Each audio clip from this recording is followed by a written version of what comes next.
Working with text in PowerPoint is easy. All you have to do is insert a text box or click an existing placeholder, and your cursor will appear inside. Now you can type anything you want. It's no different from working in a word processing program like Microsoft Word, so the experience should be pretty familiar to you. There may come a time when you need to work with text that's already in your presentation, maybe to copy and paste something so you can reuse it elsewhere. For that, you can use the commands on the Home tab. Just look for Cut, Copy, and Paste in the Clipboard group.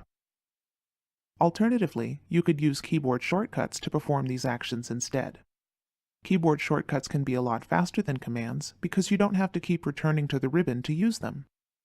Let's go back to our presentation so I can show you how they work. First, you need to select the text you want to use. Just click, hold, and drag your mouse over the text, then let go, and that's all it takes. You'll notice that the text is highlighted gray to show that it's selected. Now you can copy it by pressing Ctrl-C on your keyboard, which is the shortcut for the copy command. Next, to paste your text, go ahead and place your cursor wherever you want it to go. Then press Ctrl-V, and your text will appear. In this example, it gets reformatted automatically because it's been pasted into a title placeholder. Cut and paste works very much the same way. Why don't we try it on the first item on this list? All you have to do is select your text, then press Ctrl-X on your keyboard. Now you can paste anywhere you want using Ctrl-V again.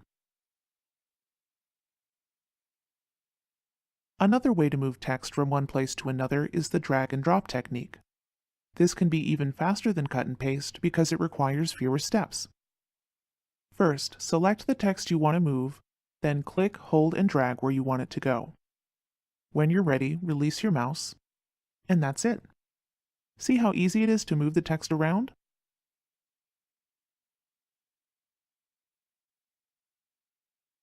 Next, I'd like to take a look at formatting options like font color size and alignment, all of which can have a big effect on your presentation.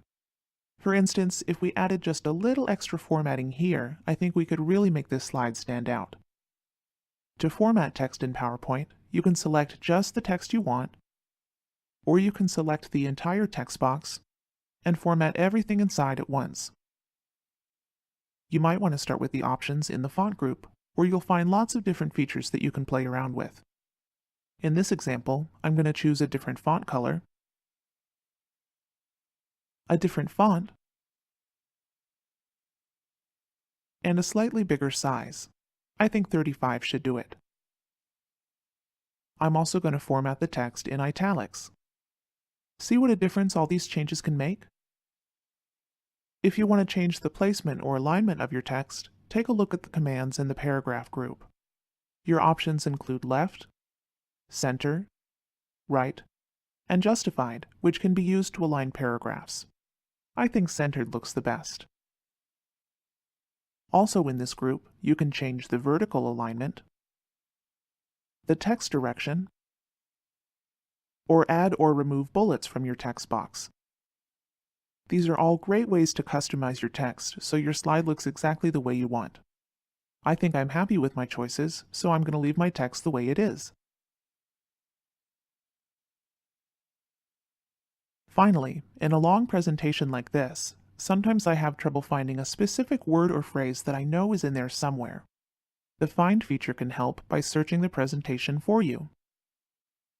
To begin, click Find on the Home tab, type the word or phrase you're looking for, then click the button that says Find Next. If the word is found, PowerPoint will jump to the slide and select the text for you. If you realize that you've made a mistake throughout your presentation, or you need to swap a certain word or phrase for another, there's a command for that too. Just click Replace on the Home tab, or right here in the dialog box. I just need to change this to the actual address for the website, so I'm going to enter that here.